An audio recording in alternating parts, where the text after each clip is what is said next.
श्री नरेंद्र कुमार जैन, जिला जज, सेवानिवृत्त। पत्नी पूर्णिमा जैन, पुत्र एवं पुत्रवधू श्री तुषार जैन, श्रीमती नेहा जैन, पौत्रगढ़ सिद्धार्थ एवं आरव। पुत्री एवं दामाद श्रीमती तन्वी, रुचिन गर्ग जैन। दोहित्रियां तनिष्का एवं पृथ्विका।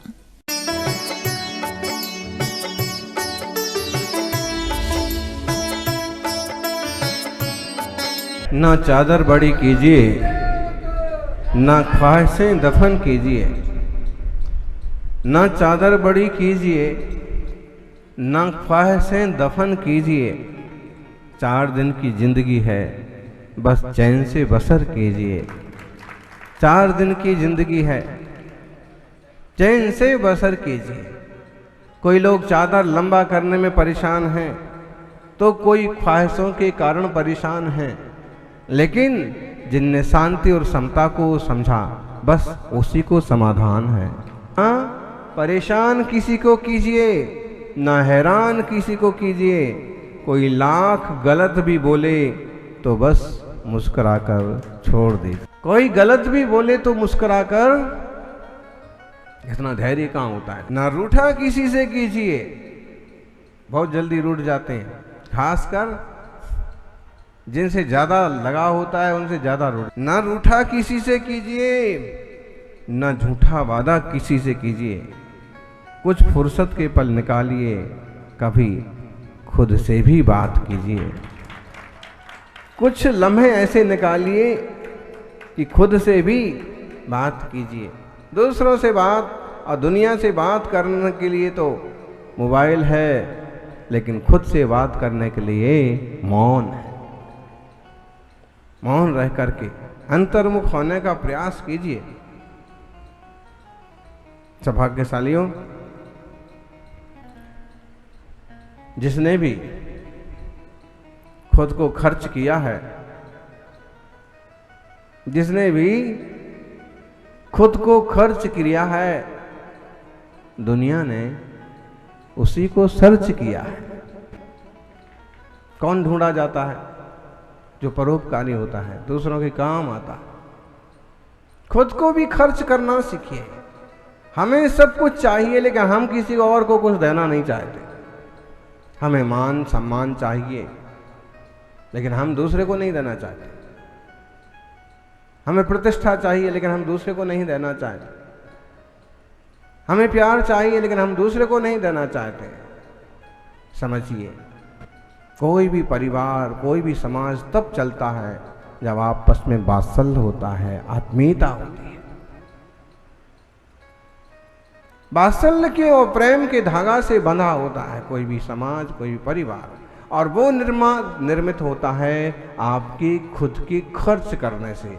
आप खुद को जब किसी के लिए समर्पित करते हैं, किसी का उपकार करते हैं, तो आप याद बन जाते हैं। देह और जीव के एक पने को जो हमने एक मान रखा है, उसको, ये मैं, ये मेरा फोटो, ये मैं, ये मेरा नाम, ये मैं, ये मेरा परिवार। और जहाँ इस तरह की चीज़ें पैदा होती हैं, वहाँ से बहुत क्लेश पैदा होते हैं और कुछ भी पैदा। सौभाग्यशालियों, पकड़ना तो मैं को ही है,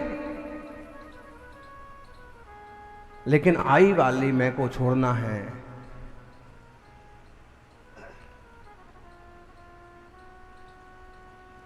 और निज चैतन्य वाले मैं को पकड़ना है।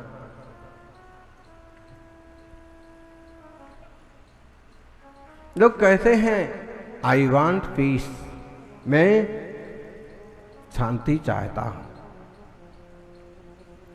लेकिन ज्ञानी कहते हैं जहां आई है, जहां वांट है, वहां पीस कैसे हो सकता है?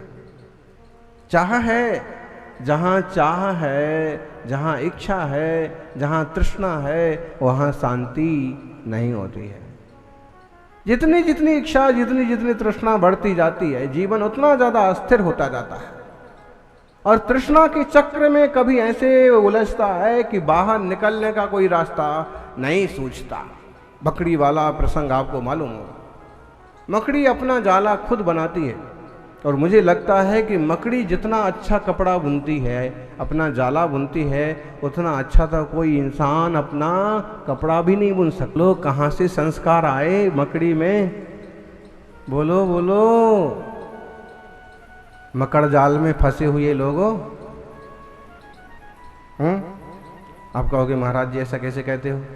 हम कौन से मकड़ जाल में फंसे हैं? भाई हमारा अच्छा परिवार है, हमारा घर है, समाज है, और हम तो बड़े अच्छे से रहते हैं। भाई आप बड़े अच्छे से रहते हो, रहो, लेकिन एक ध्यान रखो, जितना ज़्यादा मोह और जितनी ज़्यादा तृष्णा बढ़ी हुई है, उतना ज़्यादा मकड़ जाल फैला हुआ है।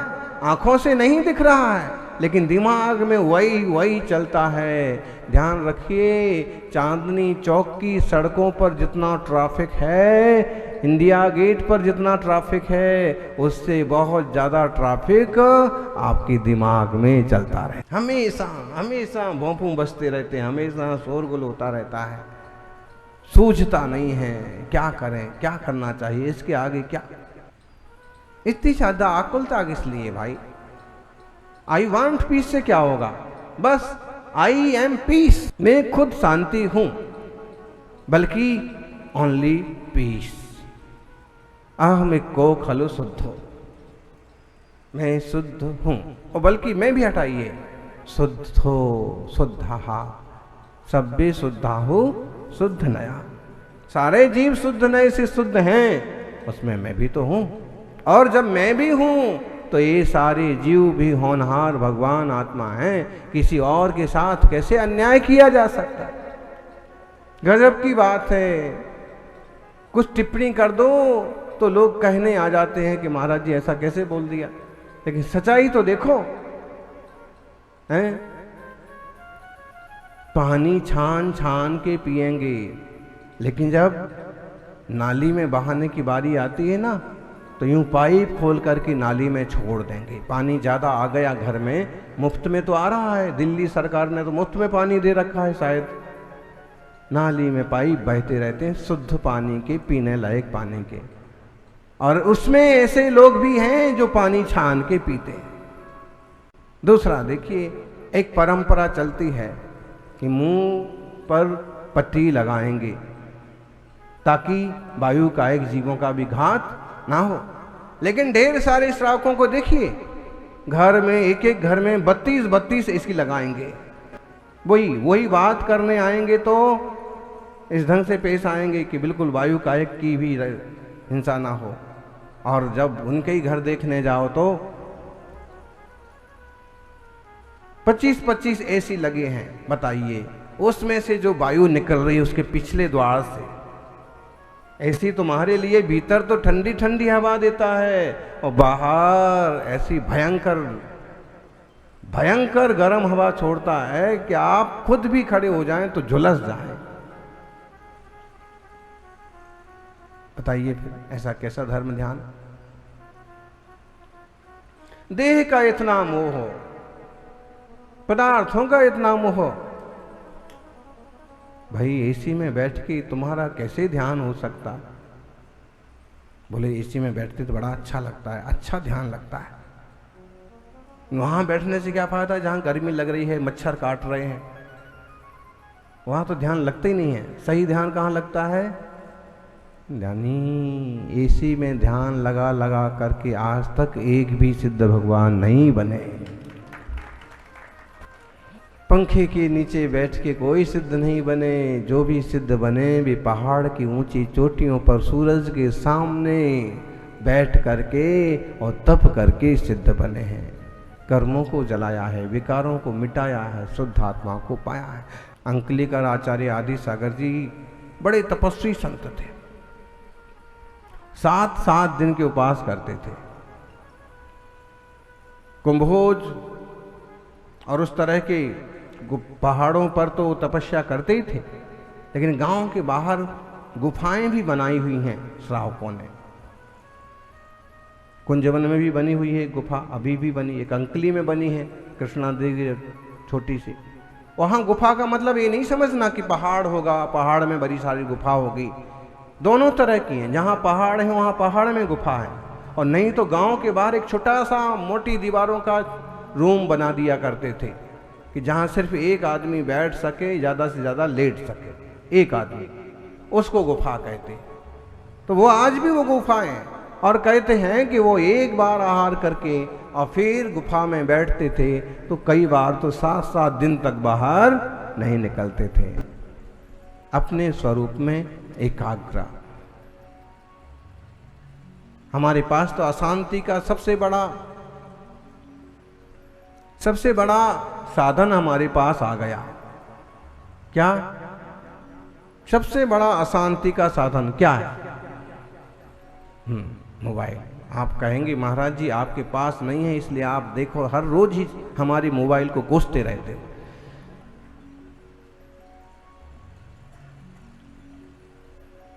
आपके पास नहीं है तो आप हमारे मोबाइल को, हमारे 5G और 4G को गाली देते रहते हो। नहीं, समझो ज्ञानी, ये जितना उपयोगी है उतना ही ज्यादा खतरनाक भी है।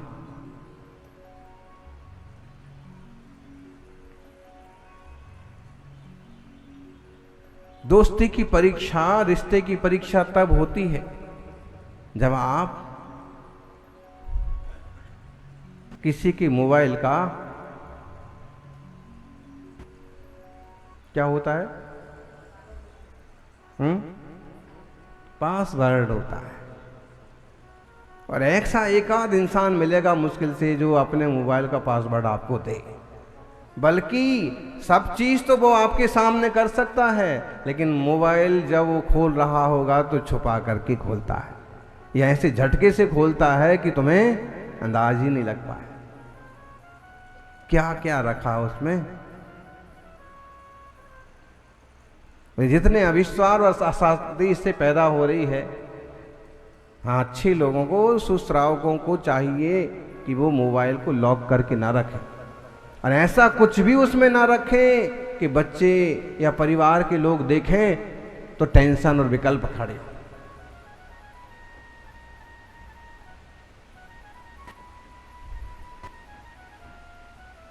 अशांति बढ़ाने के साधन तो हमने ढेरों इकट्ठे रखे हैं, शांति कैसे बढ़ेगी? सौभाग्यशाली हो, एक बार अपने में आना होगा, एक बार अपने में आ जा, अपनी खबल क्यों भुला दई है। चेतो चेतन निज में आओ, अंतर आत्मा बुला रही है। निज आत्मा बुलाती है, अपने में भीतर स्वरूप की दृष्टि करो तो कल्याण होगा। अपनी ही खबर भूले हैं और कुछ नहीं, दुनियादारी खूब चीजें याद है, आपकी पूरी लिस्ट तैयार हो जाती है। आज रविवार है, आज क्या क्या करना है जी, क्या क्या करना आज। और देखिए, लोग सोचते हैं कि रविवार की छुट्टी रहती है, लेकिन स्थिति ये हो गई कि आजकल सामान्य दिनों की से भी ज्यादा कार्यक्रम रविवार के हो गए। कोई मर गया है, उनके यहाँ बैठने जाना है तो रविवार, किसी मंदिर में कोई कार्यक्रम है तो रविवार, घर में कोई कार्यक्रम निकल आया है तो रविवार, थोड़ा सा कहीं घूमने फिरने जाना है तो रविवार। और देखा जाए तो जिसको हम छुट्टी वाला समझ रहे थे वो सबसे ज्यादा बिजी हो गया। बिजी भले हो जाए लेकिन थोड़ा इजी बना करके रखो, धर्म ध्यान के लिए वक्त निकालो।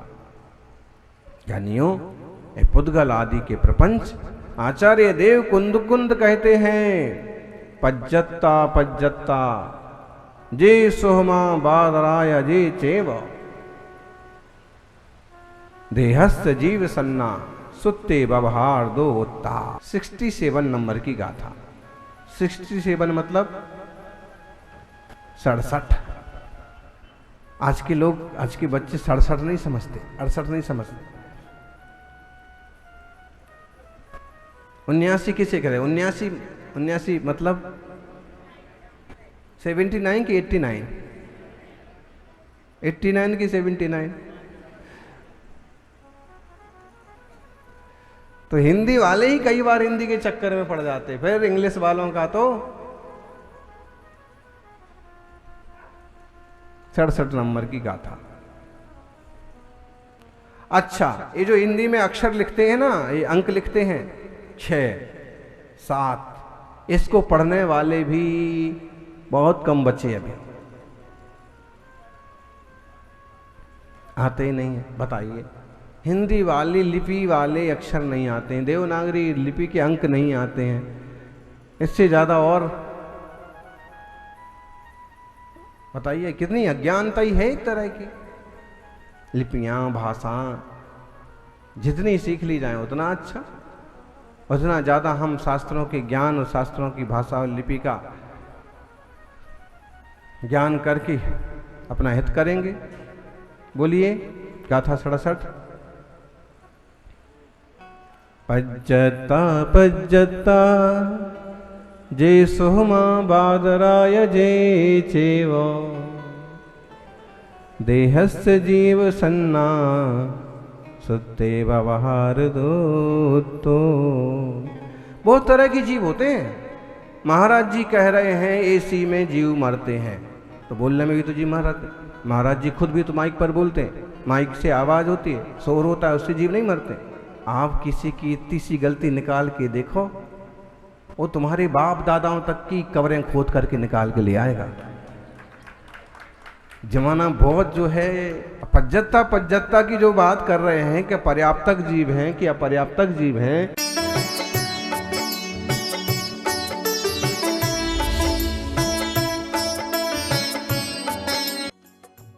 इस कार्यक्रम के पुण्यार्चक थे श्री नरेंद्र कुमार जैन, जिला जज, सेवानिवृत्त, पत्नी पूर्णिमा जैन, पुत्र एवं पुत्रवधू श्री तुषार जैन, श्रीमती नेहा जैन, पौत्रगढ़ सिद्धार्थ एवं आरव, पुत्री एवं दामाद श्रीमती तन्वी, रुचिन गर्ग जैन, दोहित्रियां तनिष्का एवं पृथ्वी।